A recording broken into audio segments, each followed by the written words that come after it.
Melanjutkan cerita sebelumnya, di mana Yi Xingyun bersama Gu Tianhe membicarakan tentang Gu Hun dari keluarga Gu, yang saat ini mengkhianati persatuan alkemis mereka, dan malah mendirikan persatuan baru yang bernama Asosiasi Raja Alkemis. Tidak hanya itu, para alkemis tingkat tinggi dari persatuan alkemis juga berkhianat. Mereka bergabung dengan Asosiasi Raja Alkemis yang membuat Gu Tianhe dan kelompoknya marah. Ye Xingyun memberi usulan merekrut orang dengan build tingkat 5. Akan tetapi, muncul masalah baru, yaitu bahan obat. Gudan memberikan solusi dengan memanfaatkan bidang obat mujarab untuk mendapatkan bahan obat. Namun saat ini, bidang obat telah dikelola oleh Asosiasi Raja Alkemis. Kelompok Gu Tianhe mendatangi bidang obat mujarab. Setelah sampai, mereka malah ditertawakan oleh para pekerja yang ada di sana. Tiba-tiba Ye Xingyun muncul di depan pekerja yang memberikan penghinaan kepada Gu Tianhe. Kemunculan yang tiba-tiba membuat pekerja itu terkejut. Dia bertanya, apa yang dilakukan Ye Xingyun? Sebuah tamparan dihayunkan oleh Ye Xingyun. Tamparan itu mendarat pada wajah pekerja tersebut. Ye Xingyun memberikan penghinaan kepada para pekerja alkemis tersebut. Di lain sisi, para alkemis yang bekerja di sana tidak menyangka kekuatan yang ditunjukkan Ye Xingyun cukup kuat. Dengan satu tamparan yang dilakukan oleh Ye Xingyun, membuat pekerja sebelumnya terpental. Orang dari Asosiasi Raja Alkemis memberitahu pria di sampingnya. Orang tersebut adalah Ye Xingyun. Ternyata, temannya juga sudah tahu tentang Ye Xingyun. Seseorang dengan tubuh kekar berteriak ke Ye Xingyun, "Siapa yang berani menyentuh orang-orang dari Asosiasi Raja Alkemis? Apakah kau sudah bosan hidup?" Ye Xingyun menjawab, "Kaulah yang bosan hidup." Urat di kepala pria kekar langsung keluar. Kepalan tangan diarahkan ke Ye Xingyun. Dia marah karena hinaan yang diberikan oleh Ye Xingyun. Diperkenalkan, pria kekar ini adalah kapten penjaga Asosiasi Raja Alkemis. Tiba-tiba, teknik mata dikeluarkan oleh Ye Xingyun. Matanya mengeluarkan sinar berwarna ungu, diarahkan kepada kapten penjaga. Seketika, tubuhnya membeku. Dari bagian mata, berubah menjadi batu, menjalar ke seluruh tubuhnya. Kapten penjaga menatap tubuhnya yang mulai menjadi batu. Di depannya, Ye Xingyun mengeluarkan pedang tanpa ampun. Pedang ditarik keluar dari sarungnya, kemudian diangkat tinggi-tinggi. Ye Xingyun berkata, "Di kehidupanmu selanjutnya, jadilah orang yang cerdas." Melihat bawahannya dalam bahaya, seseorang berteriak menyuruh Ye Xingyun berhenti. Orang tersebut sangat marah dengan tindakan yang baru saja dilakukan Ye Xingyun. Akan tetapi, perkataannya tidak dihiraukan oleh Ye Xingyun. Sebuah tebasan dilepaskan, mengarah ke kapten penjaga. Akhirnya pria kekar, kapten penjaga itu, dibunuh oleh Ye Xingyun. Kejadian tersebut disaksikan secara langsung oleh alkemis yang bekerja di sana. Setelah membunuhnya, Ye Xingyun berkata, "Pengkhianat, tempat ramuan ini milik persatuan alkemisku. Apakah ada orang yang tidak terima dengan perkataanku?" Dua orang yang sebelumnya memantau para pekerja berjalan mendekat ke Ye Xingyun. Salah satu dari mereka bertepuk tangan. Tidak menyangka Ye Xingyun begitu arogan. Orang tersebut adalah Gusang. Gu Tianhe bertanya ke Gusang, "Keluarga Gu telah memperlakukannya dengan baik, tapi kenapa dia mengkhianati keluarga Gu?" Gusang menjawab, "Memperlakukan dengan baik? Merekrut orang luar menjadi wakil presiden. Apakah itu dinamakan perlakuan dengan baik?" Dia juga mengatakan, saat ini dia adalah wakil presiden Asosiasi Raja Alkemis dan bukan bawahan Ye Xingyun lagi. Ye Xingyun memberikan sindiran. Gusang ini tidak pernah sadar jika semua masalahnya berasal dari dirinya sendiri. Apa gunanya dia berpindah tempat? Kemarahan di wajah Gusang mulai keluar. Perkataan Ye Xingyun membuatnya tidak bisa berbicara. Pria di sampingnya berkata, dia bertemu lagi dengan Ye Xingyun, yang membuatnya cukup terkejut. Semut di kota kiamat ternyata adalah wakil presiden Persatuan Alkemis. Ye Xingyun melirik orang tersebut. Matanya bersinar, mengeluarkan cahaya. Penglihatan Ye Xingyun bisa menembus tubuh.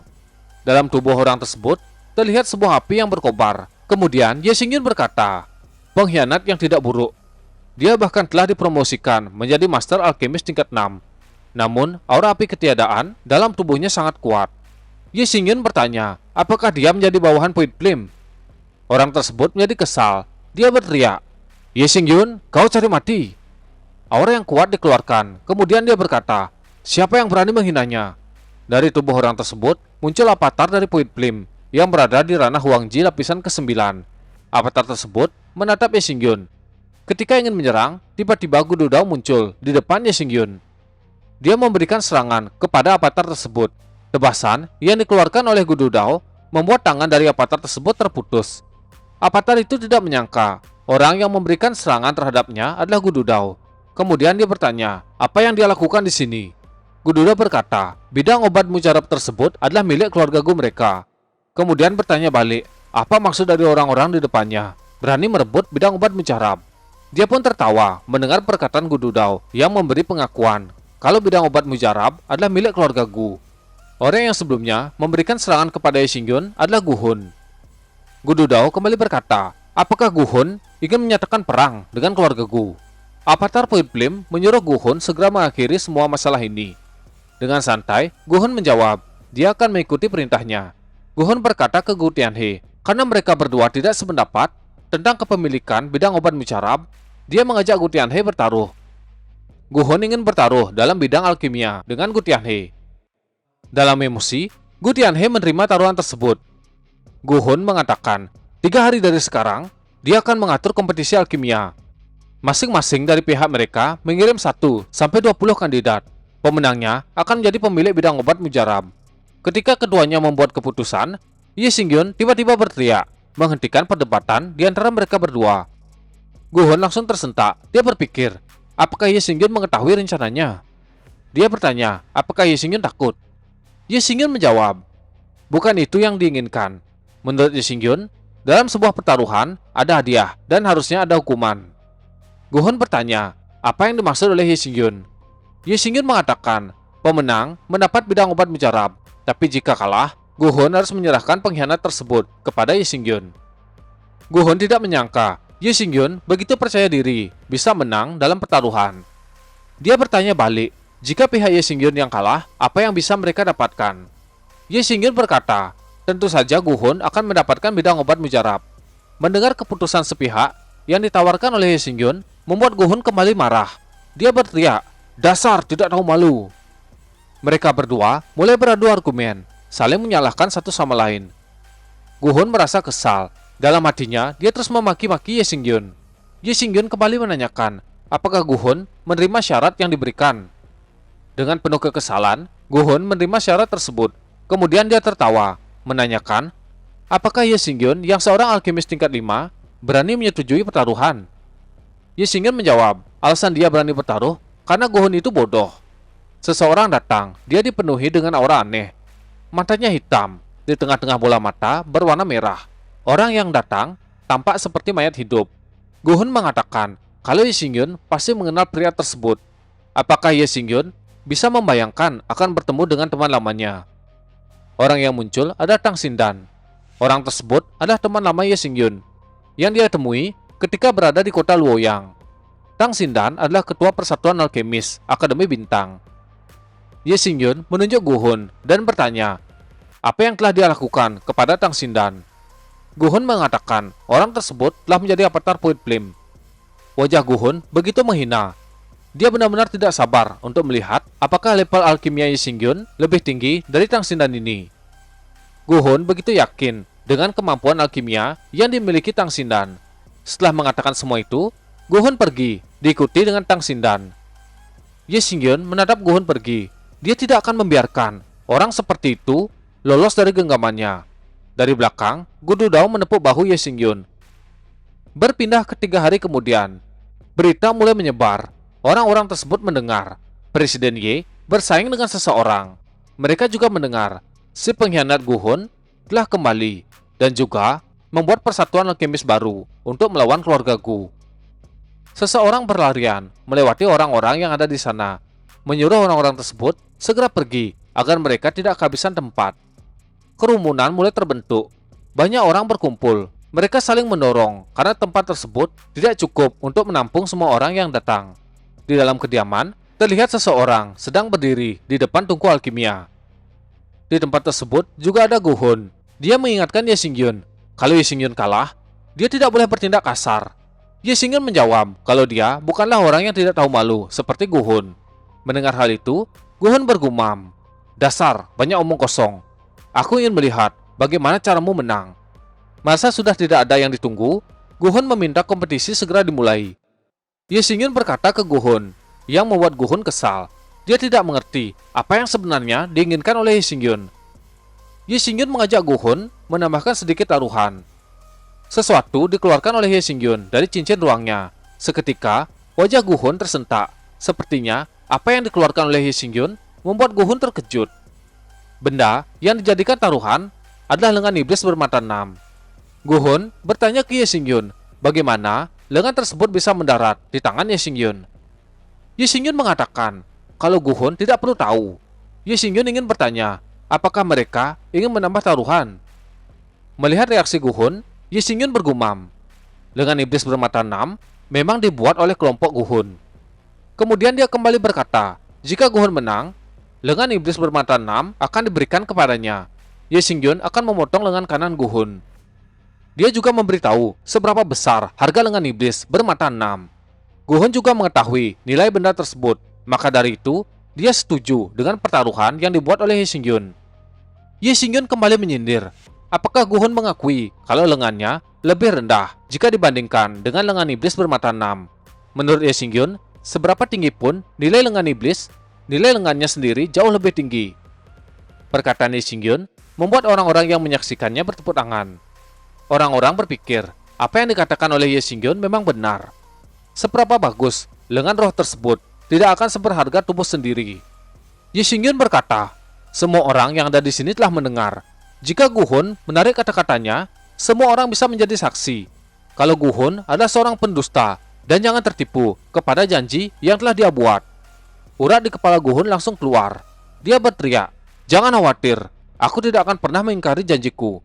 Saking kesalnya, meja yang ada di depannya dipukul. Dia meminta acara segera dimulai. Gu Tianhe mengumumkan, aturan kompetisi sangatlah sederhana. Menyuling pil tingkat 5, 3 pil kaisar. Dijelaskan, meskipun itu adalah pil kelas 5, tapi tingkat kesulitannya tidak kurang dari pemurnian pil kelas 6. Pemenang atau pecundang dalam kompetisi ditentukan oleh waktu dan kualitas pil yang dimurnikan.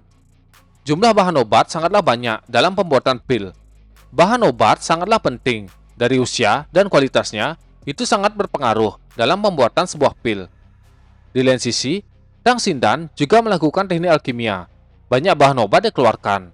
Orang-orang yang menonton kompetisi tersebut benar-benar dibuat kagum. Seperti yang diharapkan dari kedua orang tersebut, salah seorang dari penonton merasa ada yang tidak beres dengan lengan Tang Xindan. Ternyata, dia menggunakan lengan roh. Dengan menggunakan lengan roh, seorang alkemis dapat dengan mudah mengekstrak esensi obat roh. Dia tidak perlu mengendalikannya sama sekali. Mereka hanya perlu menggunakan sedikit kekuatan mental. Dengan begitu, alkemis dengan lengan roh bisa memurnikan banyak obat dengan kualitas baik dalam waktu singkat. Orang-orang merasa pertarungan di antara kedua orang kontestan tidaklah adil. Mereka berdua masih terus memurnikan pil. Gu Hun melirik Gu Tianhe, dia tersenyum sambil menyesap minuman. Gu Hun berpikir, sudah terlambat bagi Gu Tianhe untuk membatalkan pertandingan. Gu Tianhe yang melihat senyum Gu Hun, dia berkata, Gu Hun, nikmatilah waktumu. Gu Dan yang ada di sampingnya sangat percaya dengan kemampuan Ye Xingyun. Ye Xingyun tersenyum, sepertinya dia memiliki rencananya sendiri. Benar saja, dia mengeluarkan api dari tubuhnya. Itu adalah api berbeda. Api tersebut berwarna biru, berkobar di sekeliling tubuh Ye Xingyun. Gu Hun terkejut dengan api yang dikeluarkan oleh Ye Xingyun, sampai-sampai dia menumpahkan minuman yang dia pegang. Dia melirik ke samping, menanyakan, api apa yang dikeluarkan oleh Ye Xingyun? Gu Shang mengatakan, dia juga tidak mengetahui api tersebut. Gu Tianhe juga terkejut dengan api yang dikeluarkan oleh Ye Xingyun. Dia bertanya ke Gu Dan, api apa yang dikeluarkan oleh Ye Xingyun? Sampai-sampai, api dingin kuno dalam tubuh Gu Tianhe bergetar dibuatnya. Gu Dan juga tidak mengetahui. Kejutan yang dikeluarkan oleh Ye Xingyun membuat pertandingan semakin seru. Para penonton juga bersemangat. Mereka berpikir, jika api berbeda milik Ye Xingyun adalah api yang levelnya biasa, itu akan baik-baik saja. Tapi jika api tersebut ada di level tinggi, maka akan lebih langka dari lengan spiritual. Meja kembali dipukul oleh Gu Hun. Dia merasa dijebak oleh Ye Xingyun, tapi dia tetap yakin kalau Tang Xindan akan menang. Ye Xingyun mengangkat tangan sambil berkata, kalau semua sudah selesai. Gu Shang langsung terkejut. Pemurnian yang dilakukan oleh Ye Xingyun berhasil. Gu Dan juga tidak kalah terkejut. Pemurnian yang dilakukan Lee Xingyun memerlukan waktu kurang dari setengah batang dupa. Sebuah pil bersinar di atas tangan Ye Xingyun. Setelah memastikan pil miliknya, Ye Xingyun menatap Guhun dan berkata, "Apakah kau bersedia mengakui kekalahan?" Guhun berteriak kalau dia masih belum kalah.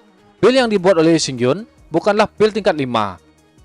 Gu Tianhe berdiri, kemudian berkata, kalau Guhun berbicara di luar akal sehat. Dari penampilan dan aroma pil yang dibuat oleh Ye Xingyun menunjukkan bahwa pil tersebut adalah pil kelas 5. Dalam hal kualitas, telah mencapai kelas 6. Jadi ucapan yang barusan dikeluarkan oleh Guhun sangatlah memalukan. Guhun tidak terima. Dia mengatakan, Ye Xingyun curang karena dia menggunakan api berbeda untuk memurnikan pil, yang dapat membuat pemurnian pilnya berjalan lebih cepat dan kualitasnya tidak akan rendah. Itu adalah kecurangan yang dimaksud Guhun. Mendengar ucapan Guhun, Ye Xingyun tertawa.